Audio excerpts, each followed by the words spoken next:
Hello, everyone. I'm here with Tannya Jajal. Super excited for this talk. Tannya is a technology author, keynote speaker, futurist, and UAE chapter lead for the Global Women in Tech movement, launched recently in collaboration with the Sharjah Research, Technology and Innovation Park. Through her work, Tannya encourages current and future leaders to explore the ethical and practical implications of exponential technologies on business, life, and society at large. Tannya is an advocate for radical innovation and the rise of meaningful work and skills in a post-automation world, and a proponent of educational reform. She's a resource manager at VMware, a leader in cloud infrastructure, a technology contributor at Forbes Middle East, and author of Thinking Machines, AI, and the Intelligence Explosion. Tannya, it is an absolute honor to have you here. I'm so excited to hear your thoughts on the future of work in a post-AI world. Over to you. Wonderful. Absolute pleasure to be here. Thank you, Zara. So today I'm going to talk about a topic that's very close to my heart, and it's a conversation that I've been pushing forward over the past 4 or 5 years that I've spent in the technology industry. Like Zara said, I work at VMware, which is a leading cloud infrastructure organization, and I've had the privilege and opportunity to lead digital transformation projects for large customers, entities, government entities across the region. And one of the things that always stood out to me from the very get-go, really, was how I saw how software was dramatically changing the lives of the people that work within these large organizations. And that's when I started to grow a vested interest in artificial intelligence, and especially exploring what it means for us as humans and what it means for the future of work. So let's start with a brief overview of exponential technologies, right? You may have heard this from some speakers before, but artificial intelligence, like a few other technologies, is on the exponential curve. And this includes technologies, a lot of the technologies that we're surrounded by today, things like digital biology, AR and VR, right? The whole metaverse thing that we see with Facebook, nanotechnology, robotics, autonomous vehicles. And so what does it mean for technology to be exponentially growing, right? The reason that it's so important to characterize it in that particular subset is because exponential technology have a vastly different trajectory from linearly growing technologies. And for most of human history, most of our progress was linear. So what that means is that if you were to take 6 linear steps, or let's say 30 linear steps, and one step was a meter in length, then you would end up 30 meters ahead of your starting point, point A. But if you were to take 30 exponential steps, try to think about how far that would take you. And when you try to play that little thought experiment, you realize that exponential growth is a doubling of numbers. So while 30 linear steps will take you 30 steps ahead of point A to point B, 30 exponential steps would help you circumnavigate the globe 25 times, right? And that is the trajectory, the progress at which technology is growing today, including technologies like artificial intelligence. And all of it leads us to this concept. A lot of this was coined by the Singularity University and by pioneers who worked at the Singularity University, by the way, including Ray Kurzweil, who's the former director of engineering at Google and who is the best known predictor of future technology. A lot of it points to the fact that, to this concept known as the law of accelerating returns. And the law of accelerating returns tells us that more advanced societies like ours, have the ability to progress at a much faster rate than less advanced societies. So if you took someone from the year 1500 and dropped them into 1750, right, they would be pretty surprised, but not shocked. But if you took someone from the year 1750 and dropped them into the 21st century, they would have such an enormous reaction that the shock value may literally kill them, right? And the whole idea is that we're able to progress at a much faster rate than previous in human history did, which means that the lens through which we view the world today is dramatically different than the lens through which our ancestors viewed the world. And all of this is leading us into what is known as the fourth industrial revolution, or Industry 4.0. You may have heard this. So the first industrial revolution to the third industrial revolution span most of our the history of humanity, right? We saw the rise of electrocommunications. We sent space probes into space. We were able to transcend borders in many ways, which has all been phenomenal and has happened over a period of time. But with Industry 4.0, it's set to dramatically change the way that we live and the way that we work. And the World Economic Forum is an excellent sort of pioneer thinking about what Industry 4.0 means for us and what it specifically means for the state of humanity. So a very important question that comes up is what jobs and industries will survive in the future? And what skill sets will we need to thrive in the fourth industrial revolution? A lot of experts say that we're entering in an era known as hyper-automation, where whatever can be outsourced and automated will be outsourced and automated. This is what Thomas Friedman, who's a Pulitzer Prize-winning journalist, says. And Kevin Kelly, who's also an excellent predictor of future technology and the founder of Wired magazine. So you just heard from a tech journalist, and Kevin Kelly is really the father of tech journalism in many ways. He says that whatever can be done by artificial intelligence will be done by artificial intelligence. So in many ways, we're approaching the inevitable, right? And we're entering an era known as the cognifying revolution. So everything that was formerly electrified will now be cognified, right? In other words, whatever has electricity today, right, everything that surrounds us will have some form of artificial intelligence tomorrow. And we see this manifesting in different ways, specifically in this broad term that we all hear known as the Internet of Things, which is in some ways a buzz term, but essentially what it means is that we are creating intelligence, replicating intelligence in objects, in static objects and matter around us, which is a pretty mind-blowing concept. And so obviously, my experience in the tech industry has shown me that most people still think in a linear way, right? With the exception of a few people like the Ray Kurzweils of the world, or like the people who are leading organizations like DeepMind and other fascinating organizations, most people still think in a linear way. And so one way that I like to get the conversation rolling is to try to think about how intelligent artificial intelligence is really, right? So if we were to break it down, how would we break it down? And specifically, why are we so drawn? Personally, and for a lot of leading researchers and pioneers, one of the most incredible or alluring things about artificial intelligence is the question of whether or not we can replicate creativity and innovation in machines, right? So can AI, in ways that stand as the pinnacle of human thinking, which is creativity, right? So we already know that there's some skills that are easily automated by machines, things that require vast amounts of calculations or parsing large amounts of data sets. But what about things like creating art, music, or even thinking about a groundbreaking solution to a global grand challenge and becoming an entrepreneur because of it, right? So let's think of this in terms of the different types of AI that surround us, right? Today, most of the AI that surrounds us is known as narrow AI, or artificial narrow intelligence systems. And the term doesn't really do it justice, in my opinion, but really what narrow AI refers to is AI that is designed or programmed to complete a specific task, right? So this is AI that is given a predetermined range data set and is then asked to work with it and have an input A to output B calculation. And examples of narrow AI is really things like Siri. So most virtual assistants are based on artificial narrow intelligence systems. So is AI that is programmed to complete a specific task like playing chess, checking the weather, playing Go, right? But even things like autonomous vehicles are essentially the result of several artificial narrow intelligence systems working together. On the other hand, some thinkers think about what the next evolution in AI will be, which is general AI.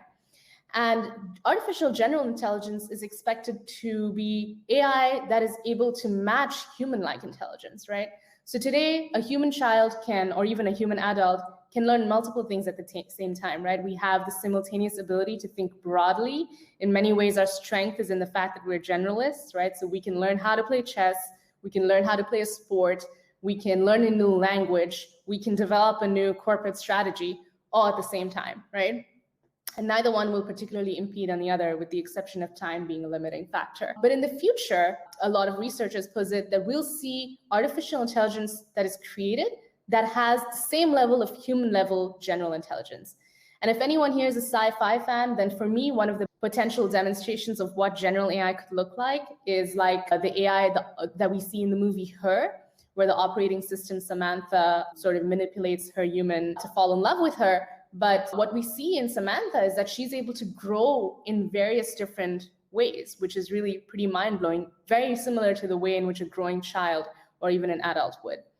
And super AI is known as a very hypothetical future point in the future of humanity where AI will far surpass human intelligence, right?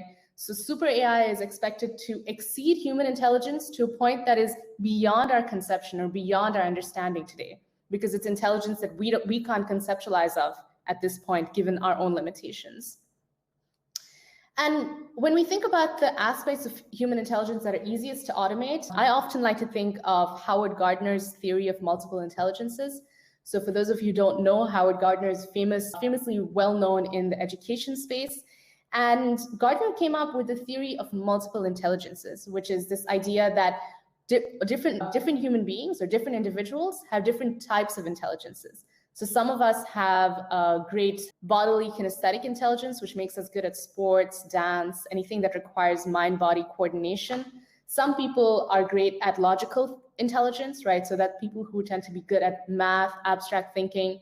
Some people are great at interpersonal intelligence or intrapersonal intelligence. This is natural leaders, people who are good at communicating with people, who have the ability to, sort of absorb the emotional nuances of the people they're interacting with. And so when there's about 8 or 9 different multiple intelligences out there that Gardner comes up with. But the aspects that are easiest to automate in machines today tend to be things like linear thinking, right? So logic, calculations, mathematics. In fact, these are not just easy to automate, but AI are actually able to do it much better than we can, right? The same goes with pattern and image recognition. Now, it takes a lot of data to teach an algorithm how to recognize an image of a cat or a dog, or how to differentiate between the two of them. But the speed at which they can do that, despite the large amounts of data that it requires versus teaching a 5-year-old how to differentiate between a cat and a dog, is much faster than a human is able to think, especially when it comes to identifying large data sets, right? So in many ways, in the AI world, these aspects that are easy to automate or easy to replicate in machines are things that require input A to output B calculations. And on the other hand, the skills that are hardest to automate are things like complex problem solving, right? Creativity, which I'll come to in a second. People management, how do you automate something like people management, right? Emotional intelligence and cognitive flexibility. Now, a lot of these historically are known as soft skills, but I challenge that label because today we're entering an era in which most of our quote unquote hard skills are easily automated, whereas the soft skills, the more human-centered or human-focused skills, are what could be our strength, especially in a post-AI and post-automation. Experts believe that this is leading us to what's known as the imagination age, which is a really exciting space to be, especially for young innovators, entrepreneurs, and creators. Now, the imagination age is described as a point in the future where creativity and imagination will become the primary creators of economic value. So in the past, and for most of human history, we've lived in the information era, right? Where the more information you have or the more knowledge you have about a particular domain, the more likely you're to be described as successful by conventional society. And that's because in many ways, we live in a meritocratic society, right? But in the future, when all of us have access to information at the tip of our hands, right? Already, most people who are online, we've got about 3 billion people who are on the internet. And today, in some ways, a farmer in Africa has access to more information in the palm of his hands through an iPhone than our ancestors could have dreamed of, right? But so the more abundant information becomes as we get more people online and as we start to artificially recreate our intelligence in different objects around us, in many ways, technology democratizes and demonetizes, right? The more important things like imagination and creativity will be. So the less we'll value information holding, which we all have access to, and the more we'll value things like thinking outside the box, innovating, coming up with solutions to problems in ways that a typical calculation cannot bring us to. And that brings me to a definition of creativity that I like to think of. So Arthur Miller is one of the great pioneers in the AI space. Arthur Miller talks about replicating creativity in machines. And he differentiates between creativity as big C creativity versus small c creativity. The whole idea is that there are 2 different ways of being creative. One is the big C creativity, right? Which is what the famous artists of our history did. And this is, people who create music, who create new domains of music and art, right? The Picassos of the world, so to say. And then there's small c creativity, which is coming up with solutions to problems, to day-to-day problems, right? Things like finding a new route home from work that avoids the traffic of your typical route. And both are valuable, but the reason that it's important to recognize it is because a lot of us believe that we cannot be creative because we're not creating new domains of art or music. But in reality, creativity can take form in many different ways, shapes, and forms. So whereas there tends to be a bit of fear around the implication of artificial intelligence, I say there's a lot of room for us to be excited, because now we can start to think about how you and I on an individual level can be creative. And in many ways, this is causing the abundance of, or the rise, of course, of entrepreneurship. And a lot of what Edventure does is directly linked to this, because what it's allowing is for more and more of us to access one another's collective or collaborative thinking across borders and to come up with solutions to global grand challenges, right? So to reiterate, there are different ways of being creative. You can, of course, create works of art and music, which is amazing, and we need more of that in the world. But you can also generate ideas. So people tend to think that it's only original thinking or new ideas that are creative.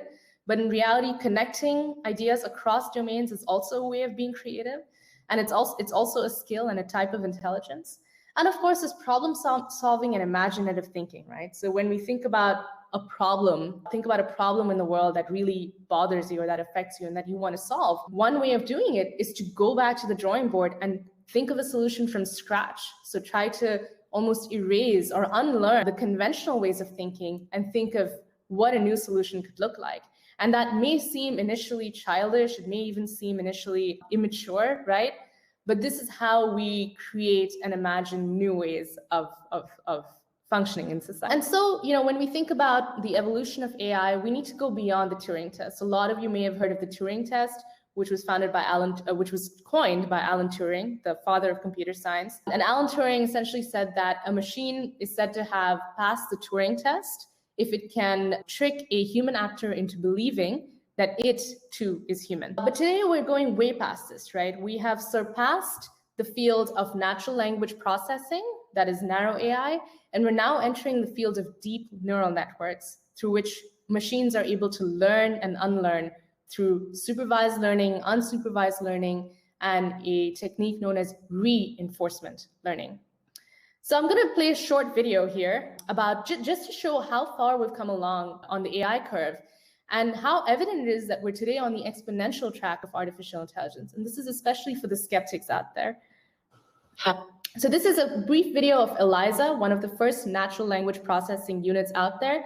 Natural language processing is essentially the idea of getting a computer to interact with a human being, right? And here goes. How do you do? Please state your problem. I'm afraid I might be an inadequate artist. Is it because you were afraid you might be an inadequate artist that you came to me? Yeah, I'm afraid I may be a bad artist without knowing that I'm a bad artist. You seem to be quite positive.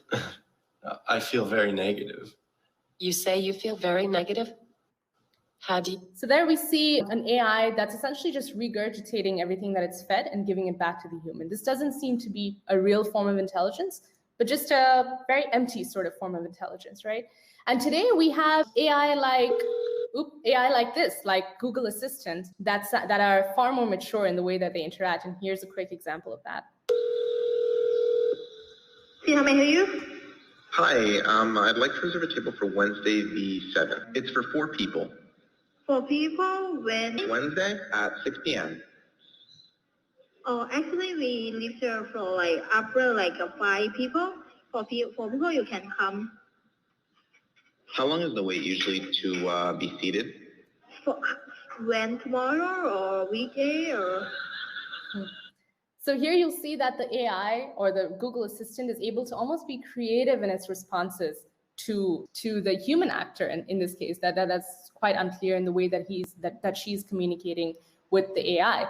And in many ways, this points to a form of original creative thinking, because it's the machine is adapting in response to external stimuli that are unpredictable in some ways, right? Another infamous example that came up in recent years, I think this was an article released in September 2020 by The Guardian. It was released by OpenAI, which created GPT-3, a very powerful natural language processing tool. And GPT-3 was asked to write an article in response to the prompt that robots come in peace.